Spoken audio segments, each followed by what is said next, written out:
નદીના પાણી અંકલેશ્વરના ગામડાઓમાં ફરી વળ્યા છે અને જ્યાં જુઓ ત્યાં અત્યારે પાણી જ પાણી દેખાઈ રહ્યું છે। ખેતરો પાણીમાં ગરકાવ થઈ ગયા છે। નર્મદા નદીએ અંકલેશ્વરના આ ગામડાઓમાં તારાજી સર્જી છે। ગામડાઓના લોકોની હાલત અત્યંત કફોડી થઈ ગઈ છે। નર્મદાના કાંઠા વિસ્તારના 14 ગામમાં પાણી ફરી વળ્યા અને ખેતરો પાણી પાણી થઈ ગયા।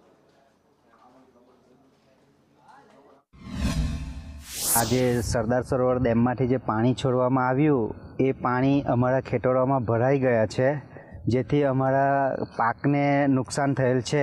તો આ નુકસાનની ભરપાઈ સરકાર કેવી રીતે કરશે એ એક અમારા માટે પ્રશ્ન છે। તો સરકારને નમ્ર વિનંતી કે તે આ જે નુકસાની છે એનું સર્વે કરાવી અને યોગ્ય નુકસાન ખેડૂતને ભરપાઈ કરે। જે અમારા ગામની સીમમાં પાણી ઘૂસી ગયું છે અને જે કે આપ જોઈ શકો છો કે હાલ જે અમારા ગામની ટોટલ સીમ 2 જેવો માહોલ બની ચૂક્યો છે। એટલે ટોટલ સાર્વત્રિક પાણી નર્મદા નદીનું ભરાઈ રહ્યું છે અને અમારા ગામની જે ખેડૂતોની જે જમીન હતી એમાં ટોટલ પાક નાશ થવાની આરે રહ્યો છે અને લોકોને લાખો રૂપિયાનું નુકસાન વેઠવાનો વારો આવી રહ્યો છે।